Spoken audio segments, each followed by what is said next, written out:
रामायण सुनाओ, 1 घंटा सुनाओ, 1.5 घंटा सुनाओ। बोले बाबा रामायण तो तुमने बढ़िया सुनाई, पर लोग कहते हैं कि तुम रामायण को मानते नहीं। मैंने कहा हम लोग रामायण को मानते हैं और जानते हैं, आप लोग रामायण को मानते हैं लेकिन रामायण की बातों को नहीं मानते हैं। आप लोग राम को मानते हैं लेकिन राम की बातों को नहीं मानते हैं। एक पंडित जी ने कहा कैसे नहीं मानते हैं? तो हमने कही देखो तुम ये नशा कर रहे हो, यारे मुंह खराब है रे, गुटखा भर रहे हो मौन में, तो रामायण में कहाँ लिखी है? दूसरी बात, तथागत कोई छोटी समाज को आदमी और वो 1 लोटा पानी ले आवे तो तुम नहीं पियोगे? बोले हाँ ऐसे हम कैसे पी लेंगे? और मैंने कहा हम तो पी लेंगे। तुम कैसे पी लोगे? हम जो पी लेंगे कि जब राम निषाद को गले से लगा सकते हैं, जब राम सबरी के पैरों को खा सकते हैं, जब राम गीतराज को गोदी में ले सकते हैं, तो हमें कोई भाई हमारा 1 लोटा पानी भर करके पिलाए तो क्या हम नहीं पिएंगे उसको? क्या हम क्या हो जाएगा हमारा? अगर आप नहीं पीते हो तो आपने राम की बात को समझा ही नहीं।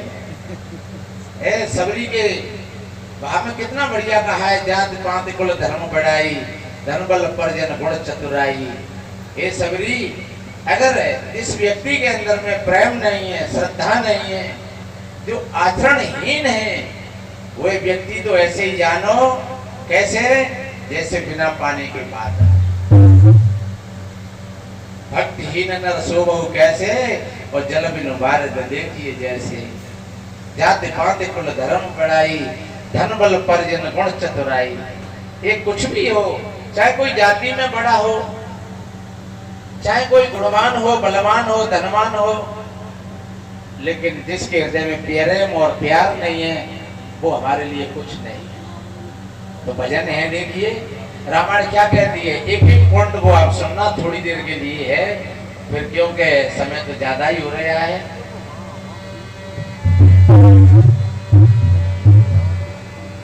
है रामायण की वाणी संत समझाते,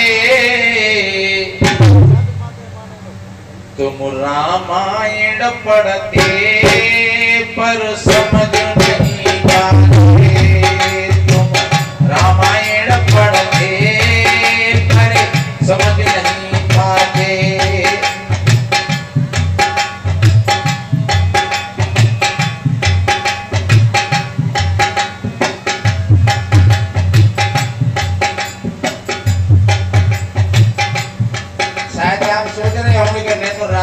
को लेकर लगा ने राम भगवान को लगा, ने कृष्ण भगवान को लगा, कोई गुरु गुरु चल रहे। और मैं रामायण की प्रथम पंक्तियों में क्या कहा? बंदाऊं गुरुपद पदम पराता। जो हम गुरु महाराज का जयकारा लगा रहे हैं, गुरु महाराज के जयकारे राम जी ने भी लगाए और कृष्ण जी ने भी लगाए। राम जी के भी 2 गुरु थे और कृष्ण जी के 3 गुरु थे। राम कृष्ण से कोवड़ो उन्होंने गुरु की नहीं, और 3 लोग के वो धनी गुरु आगे आदि। इसलिए जब सदगुरु का जयकारा लगता है तो मानो 33 कोड़ देवता ने जयकारा लग गया। इसलिए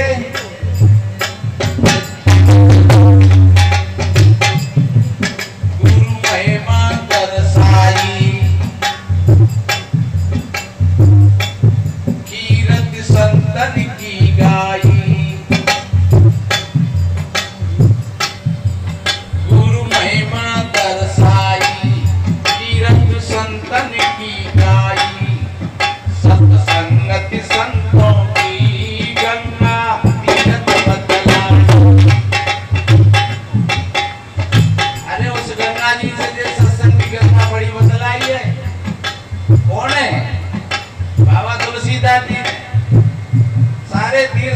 सत्संग रूपी तीर्थ बड़ो बताया, सारे तीर्थ लौकिक बताए और जे अलौकिक तीर्थ है।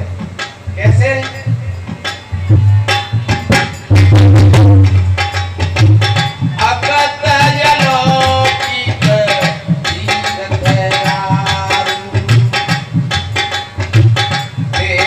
सत्य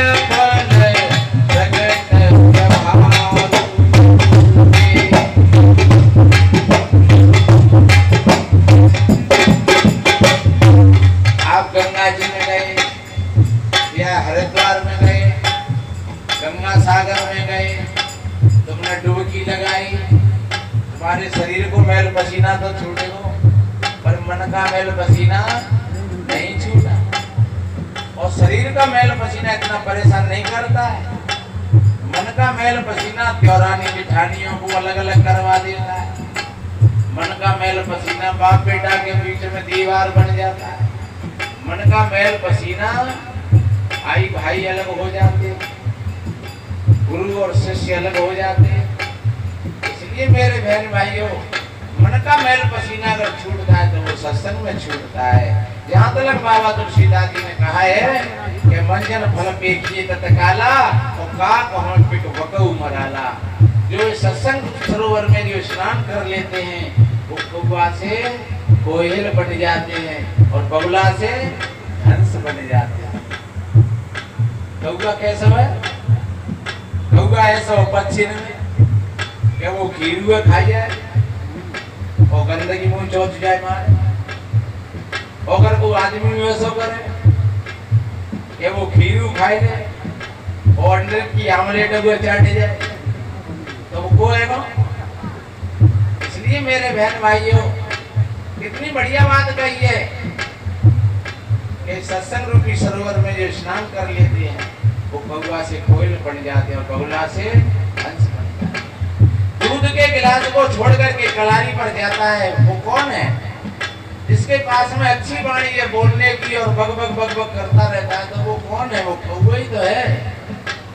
हमें उदाहरण दिया कि नारद वाल्मीकि घट जोनी। नारद एक दासी के पुत्र थे, लेकिन सत्संग में जब स्नान करा तो वो ब्रह्मर्षि बन गए। वाल्मीकि एक रत्नाकार, एक बिगड़ा हुआ डकैत था, लेकिन जब संतों के सानिध्य में आया तो वो वाल्मीकि ऋषि बन गया, जिसने 24,000 श्लोकों में वाल्मीकि रामायण की रचना की। धन्य है सत्संग की महिमा को, लेकिन लोग नहीं समझ पाते। क्या बोला मैंने?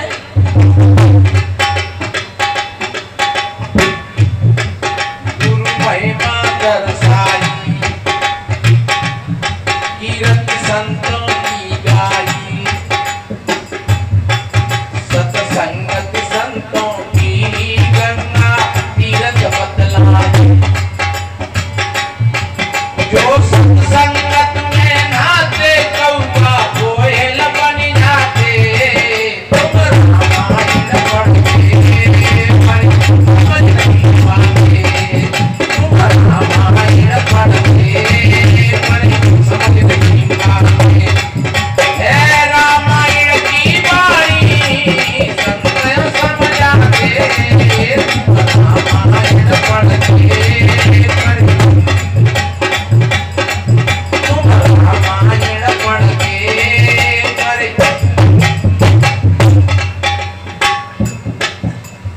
बड़े बड़े ऋषि मुनियों ने सत्संग की महिमा गाई और हम भी गाते गाते थक गए और हमसे पीछे और आगे,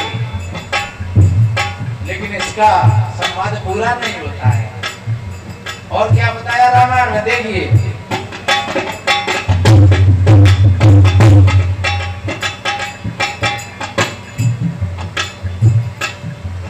गुरु बिनु भव पार न पावे,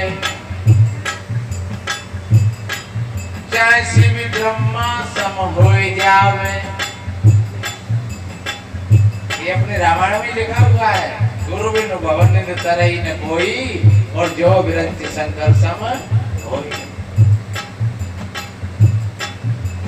गुरु बिनु भव पार न पावे, चाहे शिव ब्रह्मा सम होए जावे। चाहे बने वेद पाठी औरों को समझावे, चाहे बने वेद पाठी औरों को समझावे। गुरु बिन नहीं होवे ज्ञानी,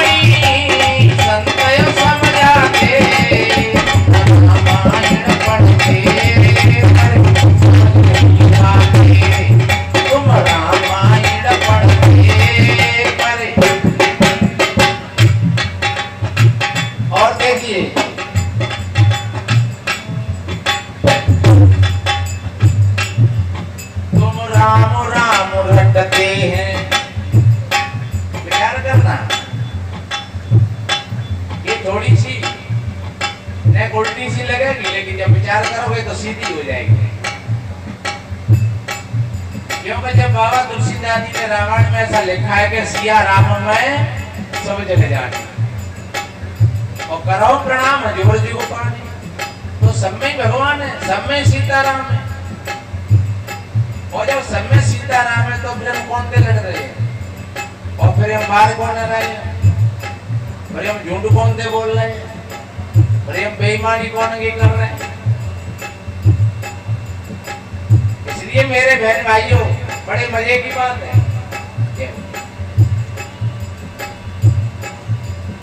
राम राम रटने की बात नहीं है, सिया राम में सब जगह जाने, ये जानने की बात है। कितना बढ़िया कहा है। बाबा तुलसीदास जी से पूछा किसी ने, तुम्हारे राम क्या अच्छे भोजन से खुश हो जाते हैं? बाबा तुलसीदास जी ने कहा नहीं, मेरे राम तो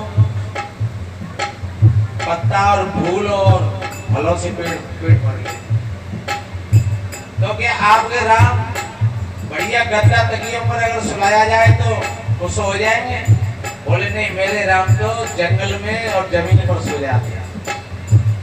तो क्या आपके राम को बढ़िया अच्छे कपड़े वस्त्र दिए जाए तो खुश हो जाएंगे? बोले मेरे राम तो वारे होकर के ही अपना समय काट लें। तो तुम्हारे राम कैसे खुश होंगे? उन्होंने कही सुनो, राम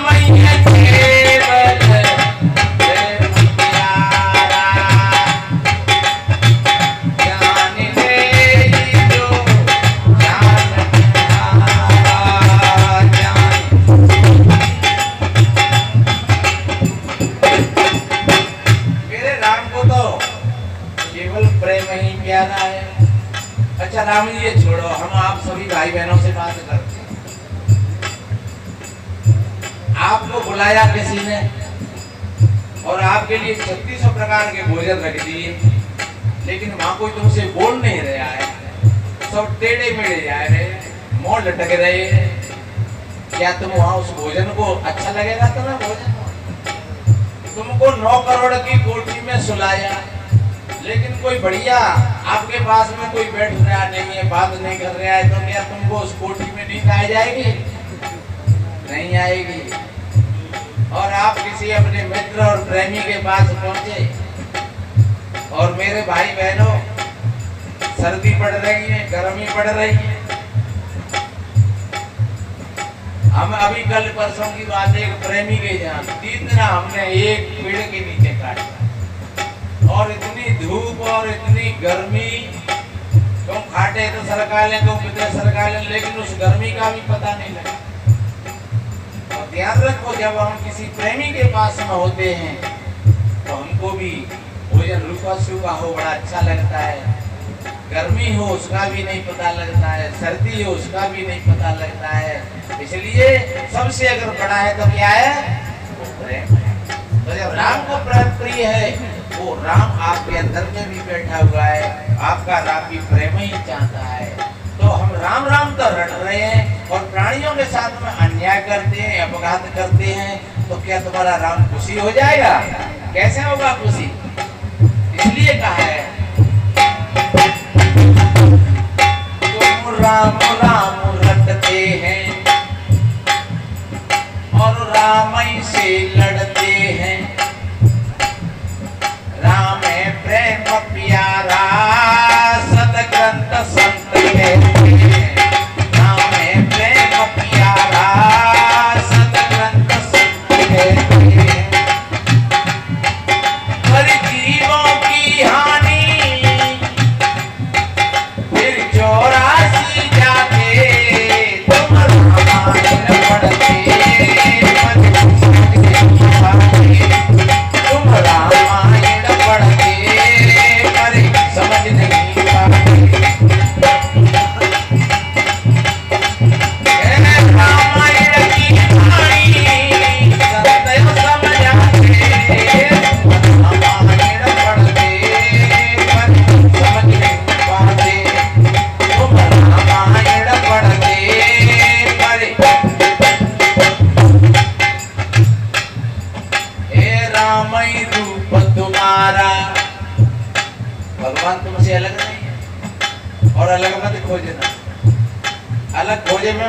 गए तो तुम भगवान से दूर चले जाओगे।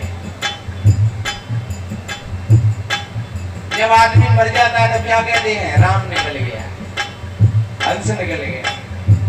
ये कोई नहीं कहता है कि कोई स्त्री निकल गई कि पुरुष निकलेगा, कि गैया निकल गई कि गधा निकलेगा। क्या कहते हैं, राम निकल गया। और जब राम तुम्हारे अंदर में तो तुम राम कहाँ खोज रहे हो फिर, और जब खोज रहे हो तो तुम भूल गए, जाको क्यों खोजे तो फिर। इसलिए हे रामई रूप तुम्हारा, नहीं राम तुमसे न्यारा, निज सहज रूप जानो, बस हो जाओ भगवान। निज सहज रूप जानो, बस हो जाओ भगवान। तुम अमृत राम अमानी। अमृत नाम की कोई चीज नहीं है वैसे। शास्त्रों में कहते हैं कि पहले जमाने में अमृत तो कौन पे तो का देवता ने पे तो आज को हो तो का भैया जाने अमृत पियो देखो 10,000 बस दे जे बैठ गए। लेकिन है कोई ऐसा? तो अमृत नाम की और कोई चीज नहीं है। अमृत है तो आपकी आत्मा को ही अमृत कहते हैं, परमात्मा को ही अमृत कहते हैं, फिर आपके अच्छे व्यवहार को अमृत कहते हैं, आपकी अच्छी वाणी को ही अमृत कहते हैं। कैसे कहते हैं अमृत? अच्छी वाणी से, अच्छे व्यवहार से। भैया फलाने की बहू तो बहुत बढ़िया है, अरे भैया वो फलाने को बेटा तो बहुत बढ़िया है, अपने माता पिता की सेवा करता है, बड़े बूढ़े की सेवा करता है, और आकर तो गरीब गुरबा की कहीं पर भी अपने जी जान लड़ा देता है, तो समझ लो उसका जीवन अमृत में जीवन। इसलिए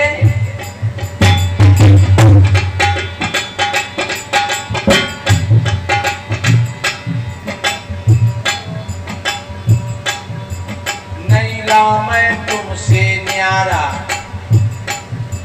निज सहज रूप जानो,